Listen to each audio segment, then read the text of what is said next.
안녕하세요.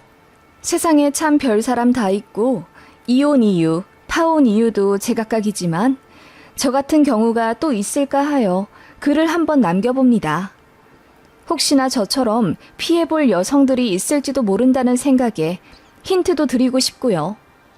저는 현재 31살이고 향수 도소매를 하고 있습니다. 모아둔 돈은 부동산, 주식 다 합쳐서 6억 정도예요. 월 수익은 왔다 갔다 하지만 보통 1,000만 원 전후로 버는 것 같고요. 사귀던 남자들은 제가 돈을 잘 버는 걸 알고 나서 다 저랑 결혼하고 싶어 하더라고요. 그리고 셔터맨이 꿈이라며 대놓고 일 안 하고 제 일을 돕고 싶다고 하는데 정이 떨어지더라고요. 저는 원래 저 혼자 일해왔고 앞으로도 동업을 한다거나 누군가의 도움이 필요한 업종은 아닌데 남자들이 그렇게 벌건 눈으로 이야기하니 뭔가 관계가 더 진전이 안 되더라고요. 사실상 인연을 못 만났다고 해야 하죠.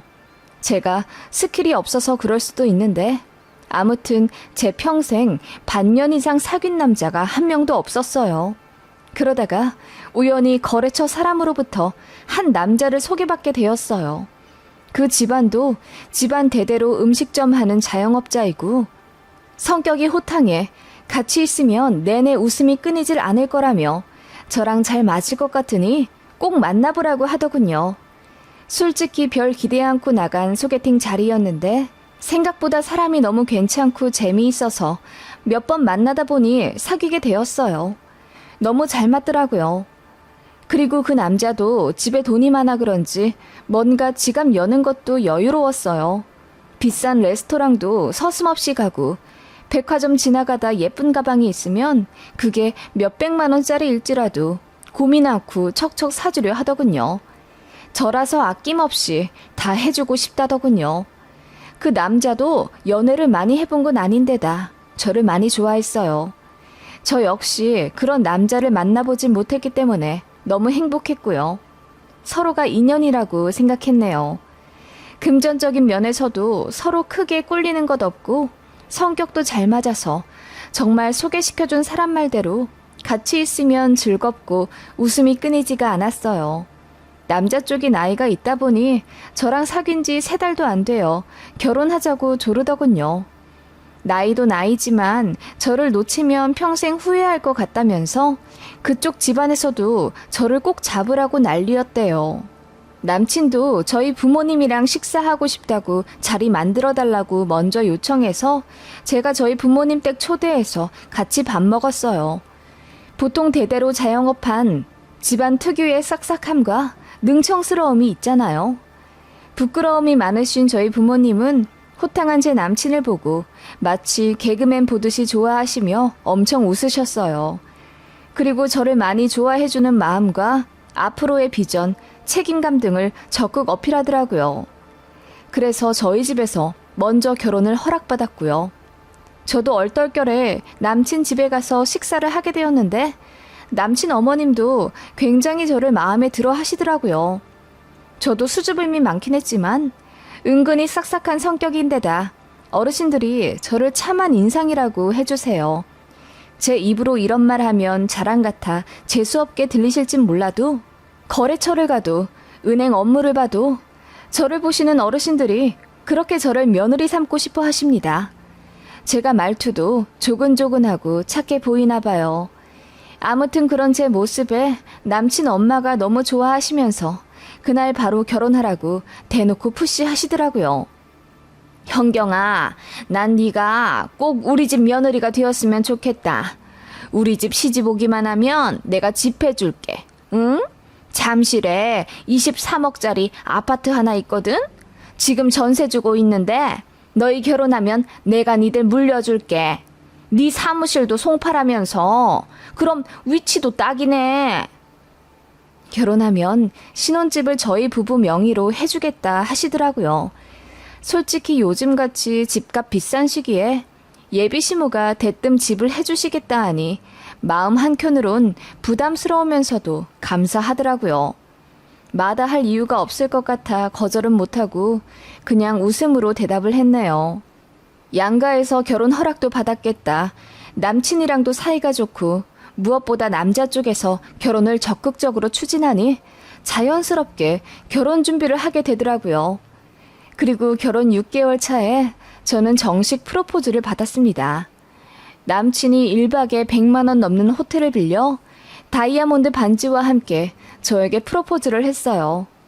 돈도 돈이지만 저는 남자에게 그 정도 성의를 받아본 적이 없었거든요. 늘 가성비 따지며 어떻게든 저를 베껴먹으려 하는 남자들만 만났기 때문에 남친의 그런 아낌없이 베푸는 마음이 참 감동이었습니다. 예비시댁 집안도 재정적으로 여유로워 보이고 남친도 성실하고 싹싹한 게 신랑감으로 딱 좋으니 결혼을 마다할 이유가 없었어요. 그래서 오케이 했습니다.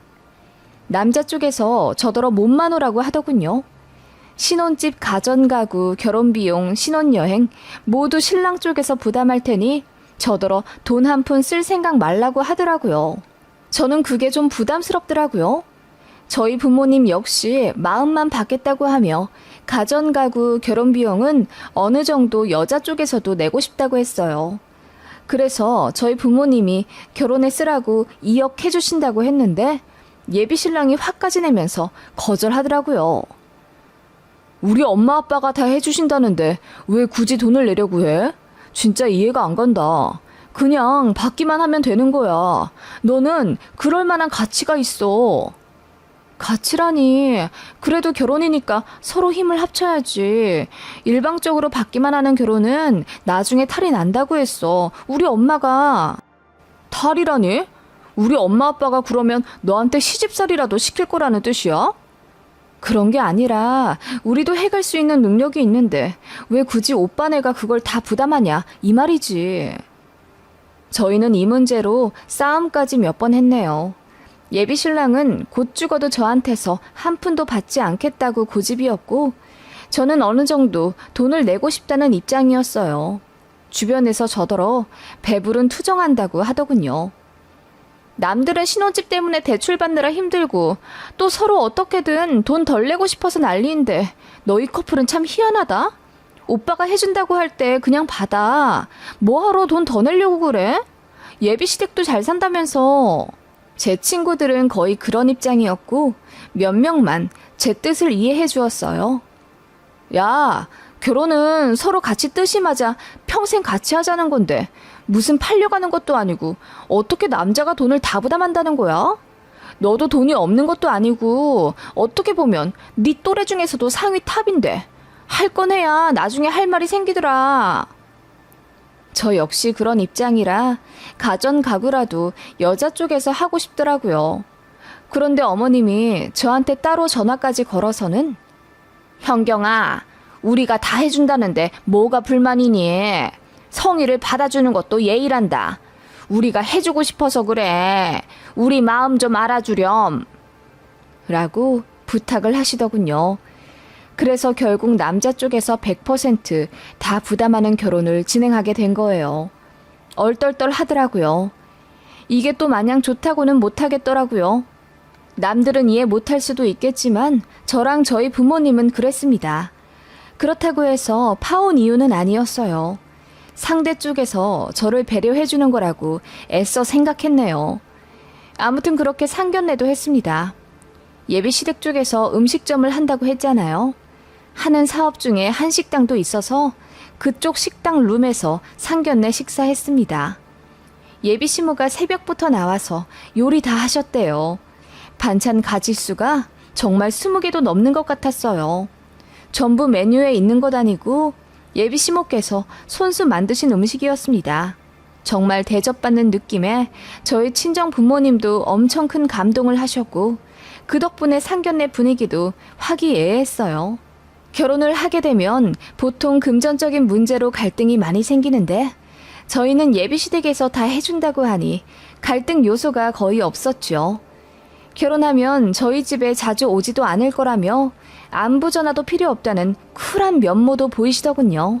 그 모습에 엄마가 더 안심하신 듯 했어요. 돈으로 생색내는 사람들이 많잖아요. 예비시댁이 돈이 많고 아들 결혼에 전적으로 금전적 지원을 다 해준다니 그게 좋긴 하면서도 걱정되는 부분이 있으셨으니까요. 예비시댁은 저더러 예식장, 스드메 전부 다 저더러 정하라고 하시더군요. 다 해준다고 하시면서요. 정말 감사해서 눈물까지 날 정도였습니다. 이렇게까지 저를 배려해주고 생각해주는 시댁이라면 저도 아낌없이 사랑과 존경을 들을 수 있을 거라는 자신도 생겼고요.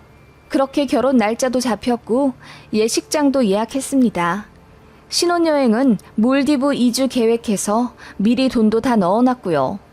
모두가 저를 부러워했어요. 이런 결혼 없다고요.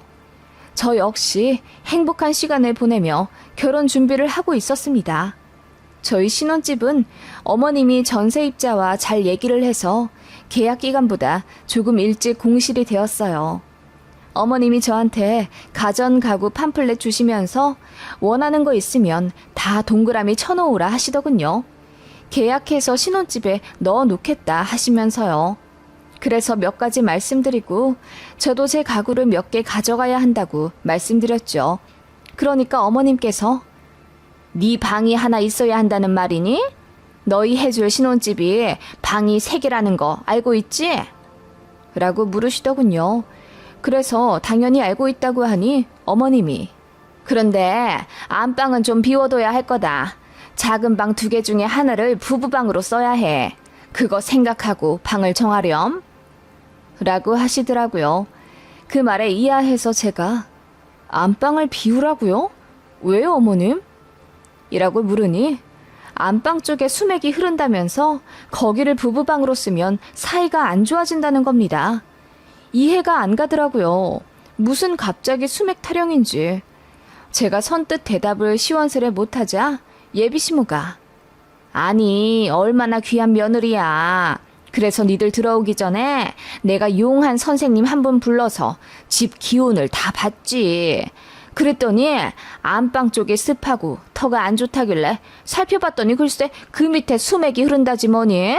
그러니까 그 방을 그냥 비워두는 게 좋을 거다. 라고 하시더군요. 그래서 제가 어머님 저 기 되게 세요. 제가 다 이겨요. 그리고 그 집이 12층인데 그럼 그층 사람들 전부 안방에서 자면 가위라도 눌리게요? 아파트에 그런 게 어디 있어요 어머님. 괜찮아요. 걱정하지 마세요. 라고 제가 씩씩하게 대꾸했더니 어머님이 그냥 그런 게 있다면서 말끝을 흐리시더라고요. 남친에게도 얘기했습니다. 콧방귀 낄 줄 알았는데 생각 외의 반응을 보이더군요. 그래? 거기가 뭐가 좀 안 좋긴 한가 보네. 일단 엄마 말대로 안방 비워두고 들어가자. 왜? 아니 말이 돼? 안방을 뭐하러 비워놔. 큰 방 놔두고 작은 방을 부부방으로 하는 신혼부부가 어딨어. 제가 의아해하자 남친이 당황하더니 그럼 살아보고 괜찮으면 옮기는 거지. 일단 너무 걱정하지 마. 네 뜻대로 할게. 라고 하더군요. 그런데 저는 어머님과 남친의 반응이 좀 이상하게 느껴졌어요. 게다가 저더러 가구를 다 고르라고 하더니 이건 위험해서 안 되고 저건 뾰족해서 안 된다며 다 퇴짜 놓으시더군요. 그리고 소파도 제가 천 소파를 고르니 어머님이 마음대로 가죽으로 바꿔서 주문을 하셨어요. 물 같은 거 젖으면 안 된다고 하시면서요. 뭐 그 말도 맞긴 하니 기분이 크게 나쁘진 않았습니다. 그런 식으로 어머님이 조금씩 가구를 마음대로 조정해서 주문을 하고 신혼집에 넣으시는 것 같더라고요.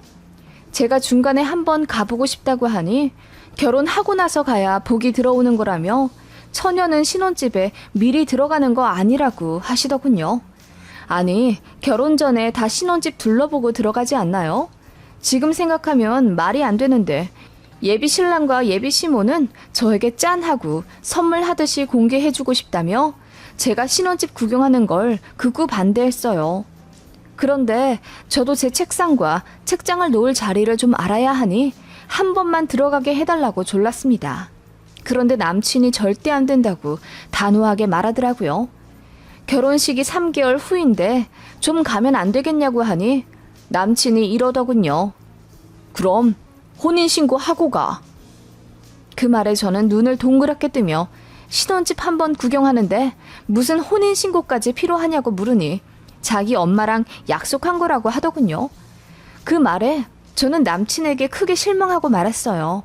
갑자기 마마보이 마냥 자꾸 엄마 타령하는 것도 점점 짜증났고 신혼집 한번 미리 구경하겠다는데 문지기처럼 맡고 있는 두 무자도 이상하더라고요. 그래서 제가 며칠 잠수를 탔어요. 싸운 김에 연락하기가 싫더라고요. 그랬더니 남친 쪽에서 애간장이 타서 난리가 나더라고요. 그러더니 저를 불러 그럼 집을 딱 한 번만 보여줄 테니 사이즈만 딱 재고 2분 안에 나오자는 거예요. 그리고 엄마한테 비밀로 하자더군요.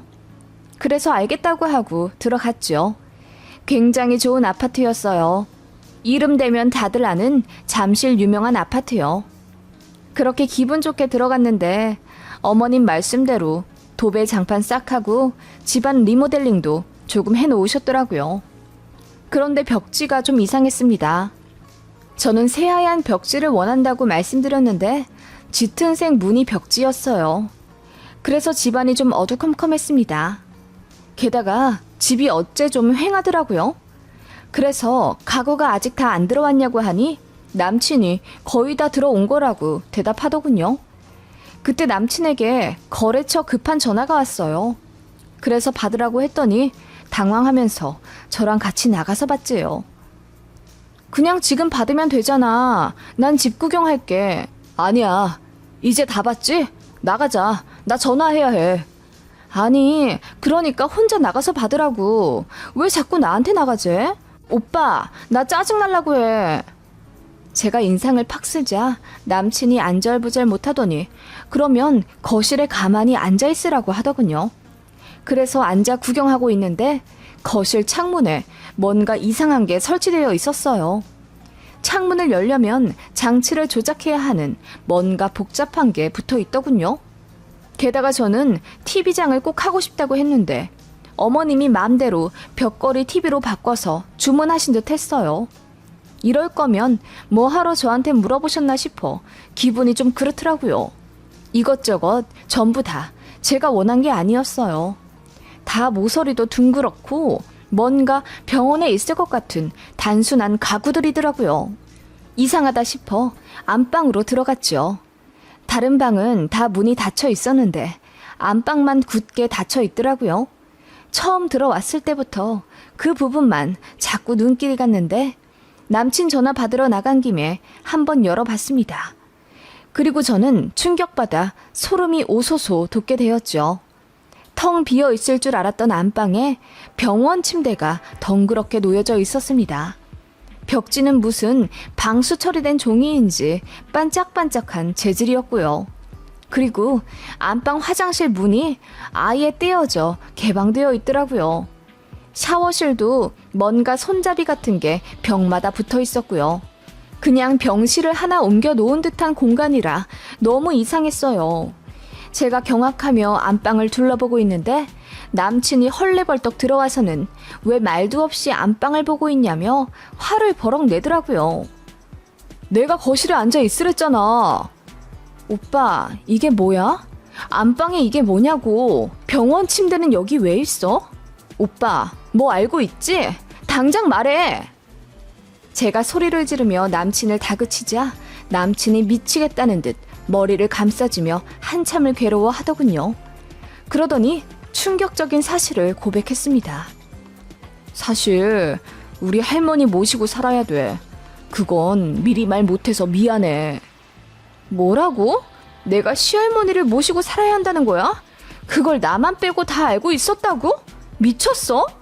제가 경악하자 남친이 저를 달래며 말하려고 했다더군요. 그러면서 위로랍시고 하는 말이 더 충격적이었습니다.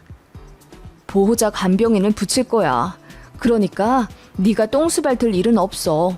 엄마가 다 해준대. 똥수발이라니? 많이 편찮으셔? 아니 그런 분을 나더러 어떻게 모시라고. 나 이제 30이야. 그러니까 24시간 간병인을 붙여주겠다는 거 아니야. 현경아, 우리 집 잘 살게 된 거 다 우리 할머니 덕분이야. 할머니가 장사 잘하셔서 돈을 많이 모으신 거고 그 덕분에 아빠랑 엄마도 잘 된 거라고. 치매 걸리셔서 안타깝긴 한데 우리 엄마도 젊었을 때부터 고생 많이 했어. 이제 좀 자유로워지셔야지. 뭐라고? 치매? 오빠 지금 무슨 말을 하는 거야? 저는 너무 놀라 눈물이 뚝뚝 떨어지고 말았습니다. 남친은 한숨을 쉬며 자기 집안 얘기를 하더라고요. 예비 시할머니가 정정하게 장사를 잘 하셨는데 나이 70대던 해 갑자기 치매 판정을 받으셨대요. 그런데 예비 시부가 워낙 효자라 요양원 보낼 생각을 안 하셨답니다.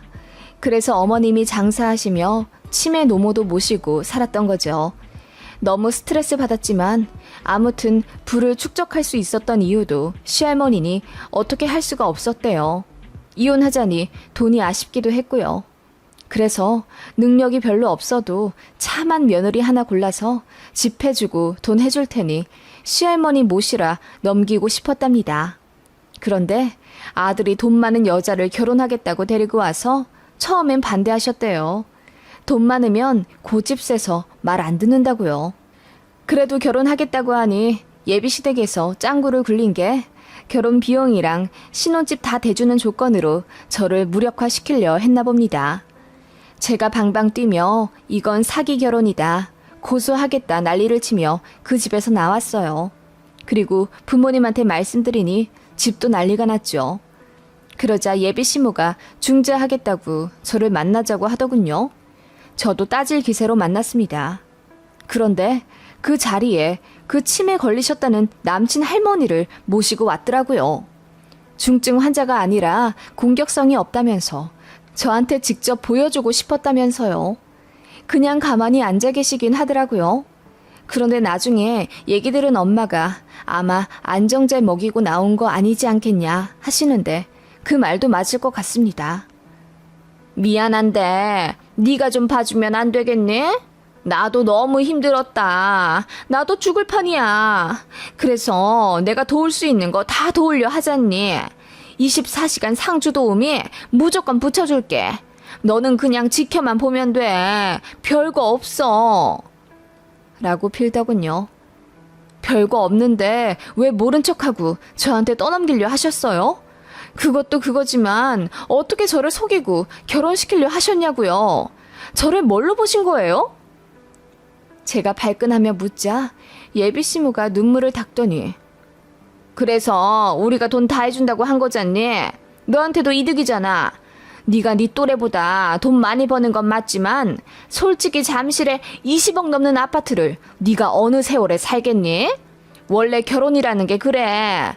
결국은 서로 조건 맞춰 하는 거야. 너한테도 그닥 손해는 아니지. 잘 생각해봐라. 속아서 화가 난 거지. 결국 너한테도 이득인 거야. 대체 뭐가 이득인데요? 정말 너무하시네요. 저 절대 용서 못해요.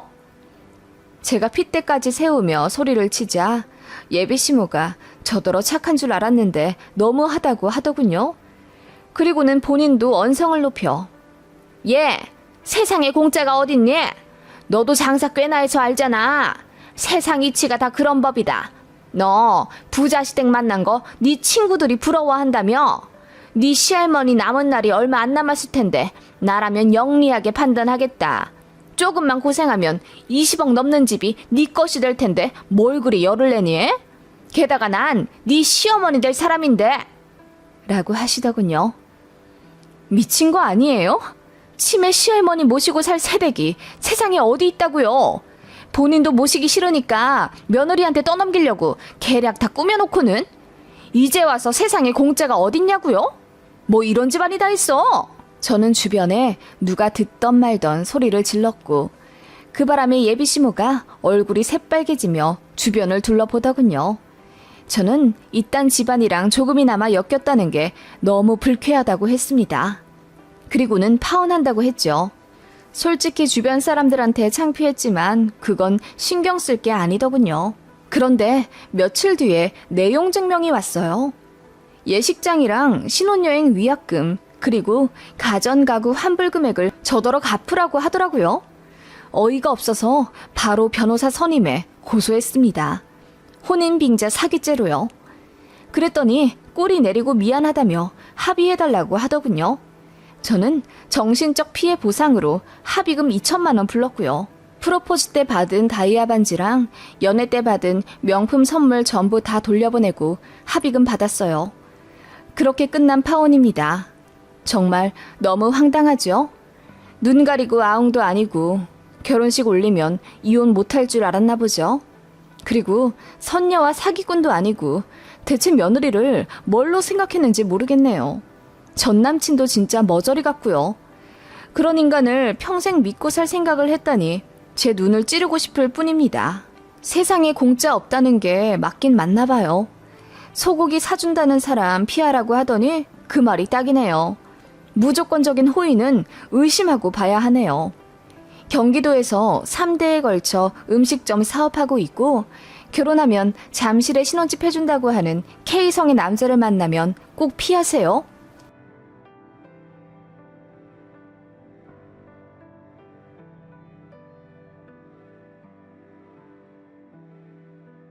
안녕하세요. 현재 유치원 다니는 딸 하나 키우고 있는 워킹맘입니다. 평범해 보이지만 저희는 재혼 가정이고요. 공교롭게도 둘 다 전 배우자의 바람으로 헤어졌습니다. 저는 아이 없는 상태에서 이혼했고 남편은 전 부인이 아이를 키우고 있어요. 남편의 이혼 역시 유책 사유가 100% 전 부인이라 양육권을 주지 않아도 되었는데 아이가 엄마랑 떨어지기 싫다고 하여 결국 데리고 갔다더군요. 그래도 자식은 끔찍히 생각해서 잘 키운대요. 그 아이는 현재 초등학교 2학년이고 제 딸은 7살인데 둘이 엄청 잘 놉니다. 솔직히 아이가 먼저겠어요.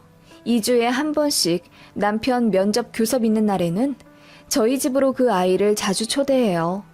편견 없이 아이들 대하며 가슴으로 낳은 큰딸이라고 생각하고 있습니다. 이렇듯 조금은 특별한 가족을 꾸리고 있는 저 역시 과거에 큰 아픔을 갖고 있었어요. 전 남편의 바람으로 이혼했는데요. 그 과정에서 어마어마한 상처를 받아 저는 정신과 상담과 약에 오랫동안 의지해야 했답니다. 그렇게 힘들게 헤어졌는데 1년 전 전시모에 연락을 받고 참 어이가 없었네요. 전 남편이 암에 걸렸는데 말기라고 저더러 와서 간병 좀 하라고 하더군요. 저는 그 말에 푸하하 웃으며 독서를 내뿜고 말았고요. 제가 너무했던 걸까요? 문득 궁금해져서 글을 한번 써보게 되네요. 전 남편과 저는 동갑내기 커플이었고 꽤 오랜 시간 깊게 사귀었어요. 5년 사귀며 양가 부모님이랑 왕래도 몇 번 했으니까요. 전 남편이랑은 대학 다닐 시절 알게 된 친구 사이였는데 대학 졸업하고 나서 연애 감정 생겨 사귀게 되었네요. 저는 모 항공사 사무직에 합격해 남부럽지 않은 연봉 받던 사람이었고 전 남편은 대기업 입사에 번번이 떨어진 후 회계사 준비한다고 공부를 하고 있었어요. 그러니까 전 남편의 백수 기간에 사귀게 된 겁니다. 비전 같은 거 딱히 생각하지 않았어요. 그만큼 계산적이지 않은 순수한 사랑이었습니다. 데이트 비용을 제가 거의 다 냈어요. 전 남편 집이 그리 여유롭지 않아서 아들이 공부하는데 돈도 못 대주셨거든요. 그래서 데이트 비용은 물론이고 전 남편 생활비도 제가 챙겨준 적이 많았네요. 그래도 아깝지 않았어요. 몇 년 뒤 결혼할 내 사람이고 남자 여자 상관없이 어쨌든 당시엔 제가 더 여유롭고 안정적이니까 남자친구를 도와주는 게 당연하다고 생각했네요. 전 남편은 회계사 시험 붙기만 하면 저와 결혼할 거라고 큰 소리치고 다녔어요. 가방 속에 항상 프로포즈 링을 갖고 다니며 공부가 잘 안 되면 그 반지를 보고 힘을 얻는다고 했어요. 너한테 갚아야 할 것들이 많잖아. 내가 가장 힘들 시기에 자기가 날 많이 도와줬으니까 이 은혜 평생 잊지 않을게. 그렇게 말하는 남친이니 정말 아무리 퍼주어도 아깝지 않았네요. 도시락은 당연했고 가끔은 남친 집 청소도 해주었어요. 너무 바쁘게 공부를 하던 사람이라 집이 돼지우리 같았거든요. 그래서 일주일에 2-3번씩 가서 밥도 해주고 빨래도 해주고 청소도 해주었어요. 지금 생각하면 정말 미쳤죠. 그래도 그때는 그게 사랑이라고 생각했어요. 전 남편의 엄마, 그러니까 전시모도 그런 저를 엄청 마음에 들어 하셨어요. 아직 무엇 하나 이룬 것도 없는 백수 아들인데 대기업 다니는 처자가 좋다고 따라다니며 학원비도 내주고 밥도 해주고 그러니 얼마나 좋으시겠어요. 제 번호를 얻어서 따로 연락하시더라고요. 고맙다고요. 그런 모습에 저는 누군가에게 도움이 되는 사람이 된 것 같아 괜시리 뿌듯했네요. 그렇게 연애하다가도 혈기왕성한 커플이니 싸울 때도 있었죠. 제가 토라져 헤어지자고 했더니 전시모가 저에게 전화 걸어 울고불고 비신 적도 있습니다. 제발 본인 아들 버리지 말아달라고요. 너 없으면 우리 아들 뭣도 없어. 그나마 네가 있어서 버티는 앤데 이렇게 헤어지면 우리 아들 못 산다. 한 번만 살려다오. 그렇게 비시는 남친 엄마 앞에서 순진한 저도 별 수 없었고 결국 눈물 뚝뚝 흘리며 화해했던 기억이 나네요. 그렇게 헌신한 지 3년 만에 전 남편은 드디어 회계사 시험에 붙었고 1년 좀 안 되게 면접 준비한 끝에 드디어 우리나라에서 5손가락 안에 드는 큰 회계사무소에 붙었어요. 그때 저희 부모님도 엄청 축하해 주셨고 제 친구들도 다 본인 일같이 기뻐하면서 술집에서 파티도 열어주고 그랬네요. 제가 뒷바라지 하면서 고생 많이 한 거 아니까요. 이제 결혼만 남았다고 생각했습니다. 저도 나이가 30 초반이 다 되어갔고 친구들도 반 이상이 시집을 가는 걸 옆에서 보고 있으니 약간 초조한 마음이 있었어요. 그런데 전 남편이 결혼하자는 얘기를 안 하더라고요.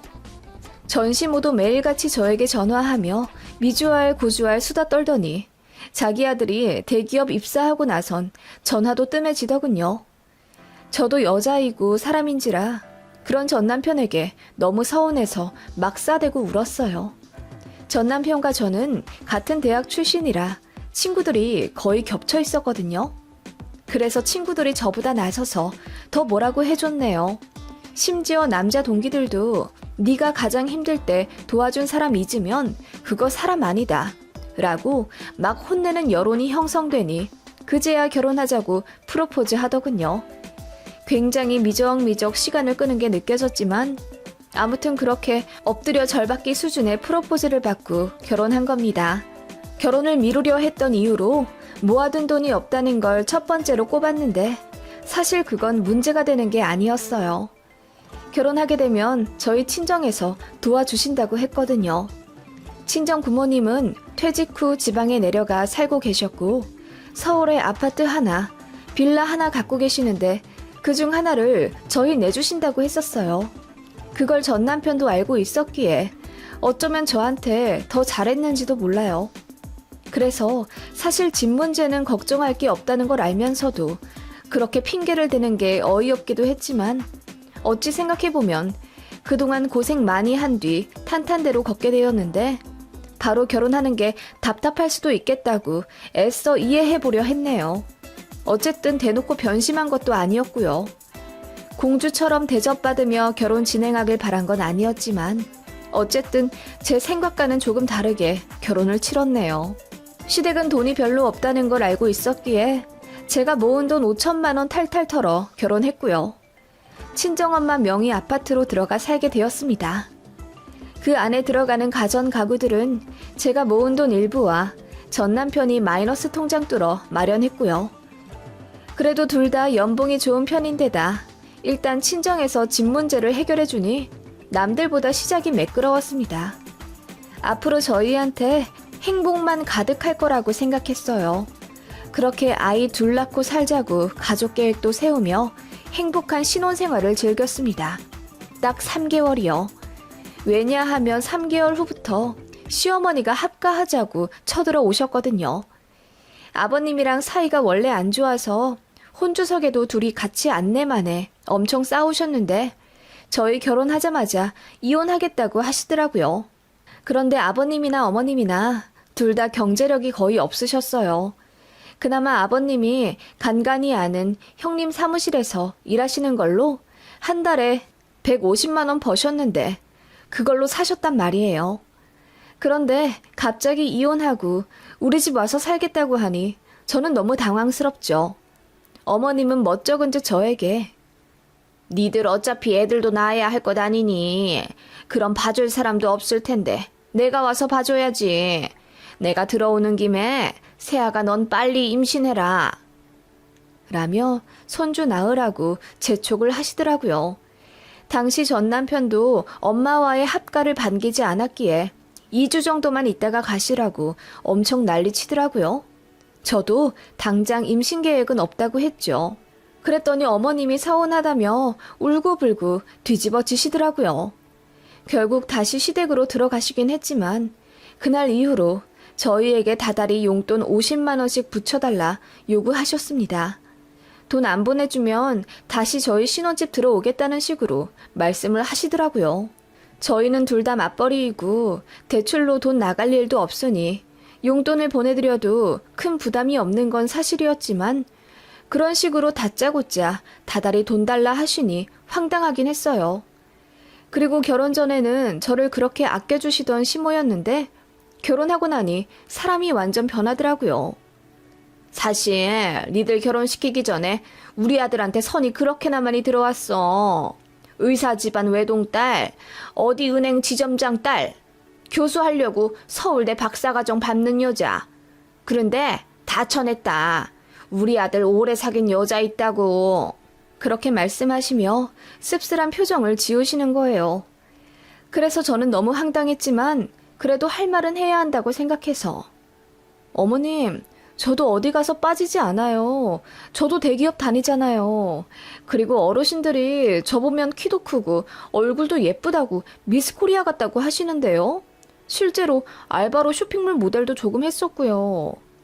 라고 했더니 어머님이 그래도 우리 아들은 전문직이잖아.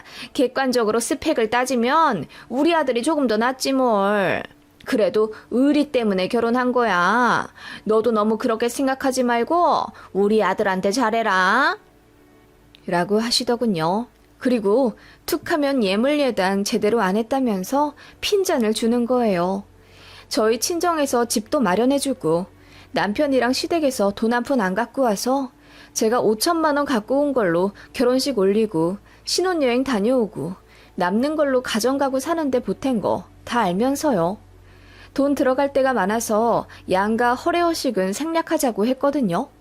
어머님도 흔쾌히 알겠다 하시더니 결혼하고 나서는 어느 집 며느리가 밍크코트를 해왔네. 백화점에서 1,000만 원짜리 침대를 해다 줬네 하면서 은근히 저를 들들 볶더라고요. 게다가 시짜짓이 대박이었어요. 안부 전화 안 했다고 난리시더라고요. 제가 연애할 때 한창 공부하는 남편 뒷바라지 해줄 땐 어머님이 저에게 먼저 전화를 자주 거셨어요.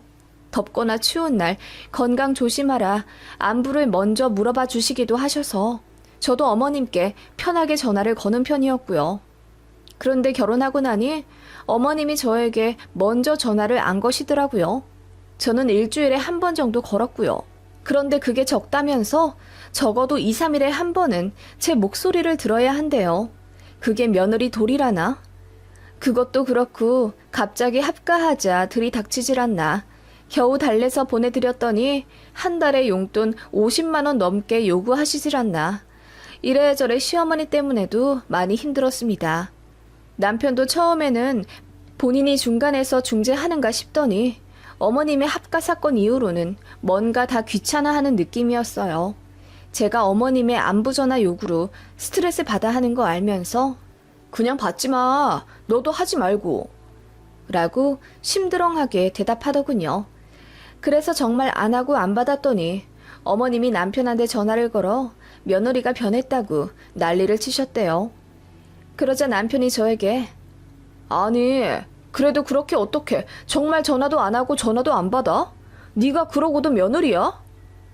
라고 하더라고요. 그게 결혼 7개월 차에 있었던 일이에요. 그때 엄청 싸웠네요. 솔직히 남편이 집안일에 관심 없어서 퇴근하고 나면 드러누워 있는 것도 짜증났는데 이런저런 일이 겹쳐 힘들게 되니 이혼 생각이 절로 나더라고요. 싸움이 잦아지면서 제가 이혼하자고 하니 남편이 눈물을 흘리며 자기가 잘못했다고 하더군요. 그래서 제가 부부 상담 받자고 먼저 요구해서 같이 센터도 다녔습니다. 상담 선생님 앞에서는 매시간 울면서 본인이 너무 부족해서 미안하다, 더 잘하겠다, 뉘우치던 사람이라 저는 갱생 가능성이 있는 사람인 줄 알았어요. 그간 정도 많이 붙어서 그것도 무시 못하겠더라고요. 머리로는 내가 이득될 게 없는 결혼 생활이라는 걸 알면서도 정이라는 게 뭔지 싶더군요. 그래도 서로 사랑한다고 생각했어요. 그거 하나 보고 결혼한 거나 마찬가지니까요.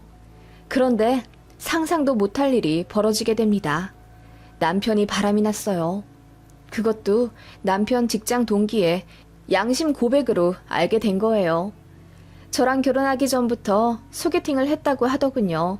그러니까 회계사 시험 붙고 난 직후부터요. 저는 그때 예비 신부의 입장에서 너무나 행복하고 들떠 있었는데 남편은 그런 저를 두고 뒤에서 딴 여자들 만나고 재고 있었대요. 어쩐지 시험 붙자마자 프로포즈 하겠다던 지난날의 약속은 어디 가고 밍숭밍숭하게 굴던 이유를 이제야 알겠더라고요. 아무튼 그때 소개받은 여자랑 계속 만나왔다고 하더군요. 결혼하고 나서까지 말입니다. 그러면서 저더러 뒤를 잘 캐보라고 지금도 야근한다고 퇴근 안 하지 않았냐면서 자기가 알기로는 그 여자 집에 가 있을 거라고 하더군요. 그 여자랑 그럼 지금 1년이 넘은 사이라는 말씀이세요? 그렇죠. 거의 2년 다 되어 갈 거예요.